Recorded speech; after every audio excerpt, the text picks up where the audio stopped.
നമ്മുടെ നാട്ടിൽ പറഞ്ഞല്ല. ഇപ്പം കമ്മ്യൂണിസ്റ്റ് ഭരണകൂടമാണ് കേരളം ഭരിക്കുന്നത്. EMS തുടങ്ങി ശ്രീ പിണറായി വിജയൻ വരെയുള്ള മന്ത്രിസഭ നോക്കുമ്പോൾ ഒന്നുകിൽ ഭരണപക്ഷത്ത് അല്ലെങ്കിൽ പ്രതിപക്ഷത്ത് കമ്മ്യൂണിസം എന്ന് പറയുന്ന പാർട്ടി ഉണ്ട്. അത് 1847 ജർമ്മനിയിൽ പിറന്നതാണ്. അതിന്റെ ബേസ് പോലും ഹിന്ദു ധർമ്മമല്ല.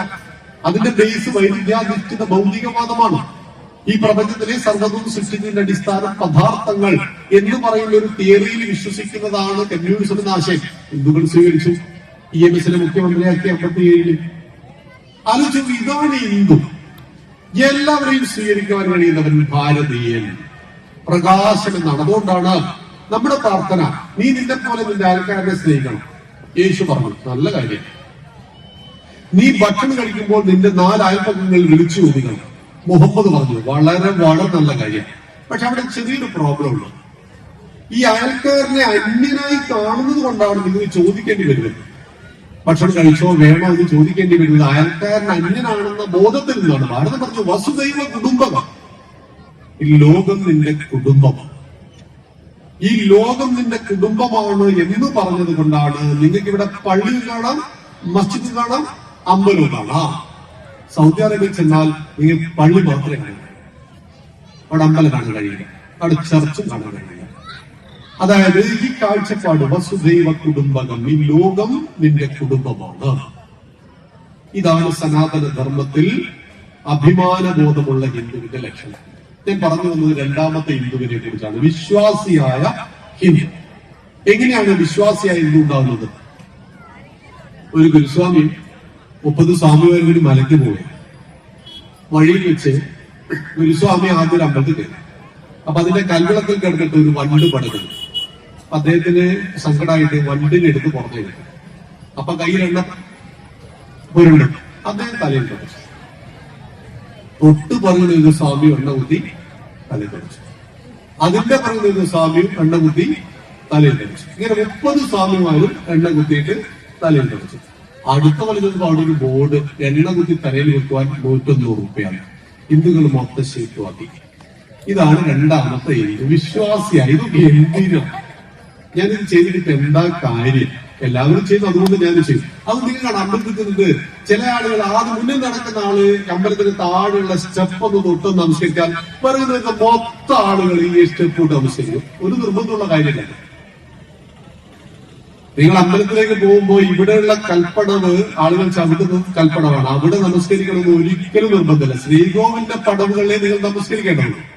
പക്ഷെ ഏതെങ്കിലും ഒരുത്തൻ തൊട്ടെന്ന് പോയാൽ പിറകിൽ വരുന്ന മൊത്തം ആളുകൾ എന്ത് ചെയ്യും? ഇതങ്ങോട്ട് തൊട്ട് നമസ്കരിക്കും. അയാളുടെ തലകുത്തി മറിഞ്ഞിട്ടുണ്ടെങ്കിൽ നമ്മൾ അവിടെ കഴിഞ്ഞ് തലകുത്തി മറിഞ്ഞേനെ. മനസ്സിലായില്ലേ? അപ്പൊ ഇതാണ് രണ്ടാമത്തെ ഹിന്ദു, വിശ്വാസിയായ ഹിന്ദു.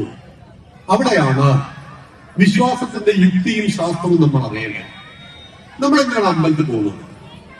ക്ഷേത്രം ക്ഷയാത് പ്രായതേ ഇതി ക്ഷേത്ര. അമ്പലല്ല ക്ഷേത്രം. അമ്പലത്തിൽ മലയാളമാണ്, സംസ്കൃതത്തിൽ ക്ഷേത്രമാണ്. ക്ഷയത്തിൽ നിന്ന് ത്രാണനം ചെയ്യിക്കുന്നതെന്തോ അതാകുന്നു ക്ഷേത്രം. ക്ഷയം നാശം.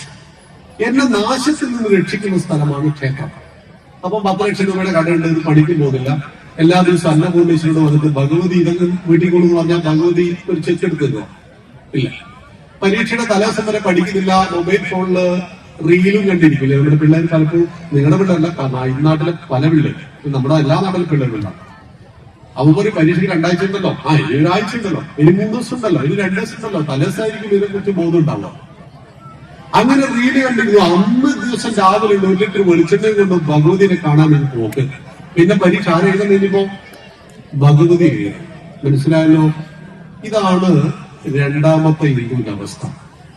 ക്ഷയാത് ത്രായതേ ഇതി ക്ഷേത്ര. എന്നെ നാശത്തിൽ നിന്ന് ക്ഷേത്രം എങ്ങനെ രക്ഷിക്കാം? നോക്കൂ, എന്റെ ഉള്ളില് കോപമാണ് എന്റെ വീട്ടിൽ എല്ലാ പ്രശ്നങ്ങളുടെയും കാരണമെന്ന് ഞാൻ മനസ്സിലാക്കുന്നിടത്താണ് എന്റെ ഉള്ളിൽ ദൈവം പ്രവർത്തിക്കുന്നത്. കാരണം ദൈവം എന്ന വാക്കിന്റെ അർത്ഥം ദ്യോതനാത് ദൈവമാണ്.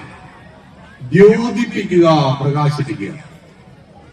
ഇല്ലേ? കോപം കൊണ്ട് എന്തൊക്കെ പ്രശ്നമുണ്ടാവും വീട്ടിൽ, വാക്കുകൾ കൊണ്ട് എന്തൊക്കെ പ്രശ്നമാകും. കുരുക്ഷേത്ര യുദ്ധഭൂമിയിൽ വീണ് കിടക്കുന്ന ദുര്യോധന്റെ തുടയ്ക്ക് വീണ്ടും വീണ്ടും ഇടിച്ച് ചമ്മന്തി പരുവത്തിലാക്കിയാണ് ഭീമൻ. ഇത് കണ്ടപ്പോ ഭഗവാൻ ചോദിച്ചു, എന്താണ് ഭീമ, ഇവനോട് നിനക്ക് ഇത്ര പകായി? അപ്പൊ ഭീമൻ പറയാണ്, കൃഷ്ണ, എന്റെ ഭാര്യ ദ്രൗപദിയോട് ഇവൻ പറഞ്ഞു, കൗരവ രാജസദസ്സിൽ വെച്ച് ഈ തുടയിൽ വന്നിരിക്കടിയിൽ അതുകൊണ്ട് തുടങ്ങാൻ ബാക്കി വെച്ചിട്ടില്ല. അടിച്ചടിച്ച് ചമ്മന്തി പരുവത്തിലാക്കി കളഞ്ഞു ആര്? ഭീമൻ, ദുര്യോധന്റെ തുട. ഭീമൻ പൊതുവെ വലിയ ഫിലോസഫി ഒന്നും പറയാത്ത ആളാണ്. പക്ഷെ അന്ന് ഭീമൻ പറഞ്ഞൊരു തത്വശാസ്ത്രമുണ്ട്, ഭഗവാനെ കൃഷ്ണ, വാളുകൊണ്ടുള്ള മുറിവ് വേഗം ഉണങ്ങും, വാക്കുകൊണ്ടുള്ള മുറിവ് ഒരിക്കൽ ഉണങ്ങില്ല. ശരിയാണോ തെറ്റാണോ? ശരിയാണ്. ഒരുപാട് വാക്കുകൊണ്ടുള്ള മുറിവേറ്റവരാണ് നമ്മൾ. ഇനിയിപ്പോ നാട്ടുകാരോട് ചോദിച്ചാൽ അറിയാം, നമ്മളായിട്ട് പെറ്റാളെ മുറിവേൽപ്പിച്ചു എന്ന്. നമ്മൾ ഒരുപാട് മുറിവേറ്റവരുമാണ്, മുറിവേൽപ്പിച്ചവരുമാണ്. അതുകൊണ്ടാണ് വാക്കിനെ വാണി എന്നും വാണിയെ സരസ്വതി എന്നും വിളിക്കുന്നത്. വാക്കിന് വേണ്ടി മാത്രം ദൈവമുള്ളത് കര സരസ്വതി, വാണി സരസ്വതി. ലോകത്തിൽ നമുക്കുണ്ടായ എല്ലാ ബന്ധങ്ങളുടെയും അടിസ്ഥാനങ്ങളിൽ ഒന്ന് വാക്കാണ്. എല്ലാ ബന്ധങ്ങളും കൊളമായിട്ടുണ്ടെങ്കിൽ അതിന്റെ കാരണവും വാക്കാണ്. വാക്കെങ്ങനെ ഉപയോഗിക്കണം എന്നതിന്റെ അടിസ്ഥാനത്തിലാണ് ബന്ധങ്ങളുടെ നിലനിൽപ്പ്.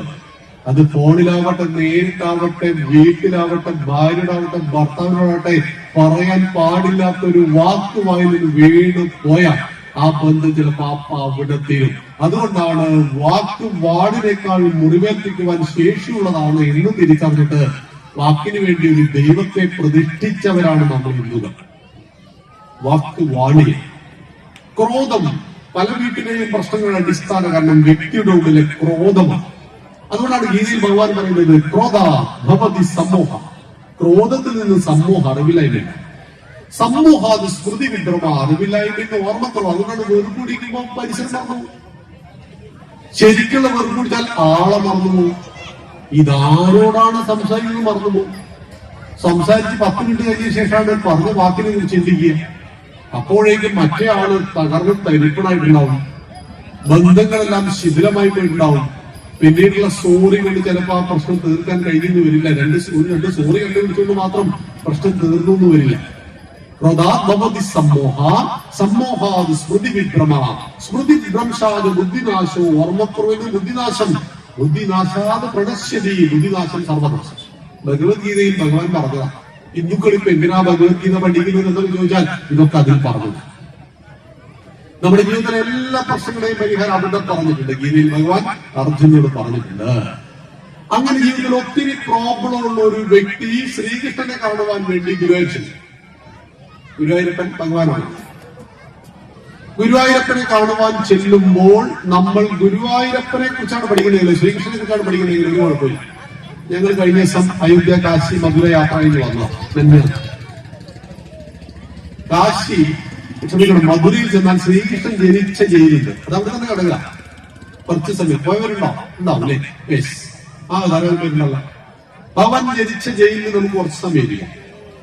നമ്മൾ ആലോചിച്ചു, മഹാവിഷ്ണുവിന്റെ 9ാമത്തെ അവതാരമായ ശ്രീകൃഷ്ണൻ ജനിച്ചത് ബേബി മെമ്മോറിയൽ ആശുപത്രി, മിംസ്, ഇവിടെ ഒന്നുമല്ല. ഡോക്ടറും ഇല്ല, നഴ്സും ഇല്ല, ആരുമില്ല, ഒന്നുമില്ല. ജയിലില്ല, കാരാഗ്രഹത്തിൽ ജനിച്ചു. ഒരു കുട്ടിയുടെ അവകാശമാണ് ജനിച്ചുടൻ മുലപ്പാൽ കുടിക്കേണ്ടത്. പക്ഷെ ഭഗവാൻ ഒരു നേരമെങ്കിലും ദേവിയുടെ മുലപ്പാൽ കുടിച്ചിട്ടില്ല. ഒരു പ്രാവശ്യം പോലും കുടിച്ചിട്ടില്ല.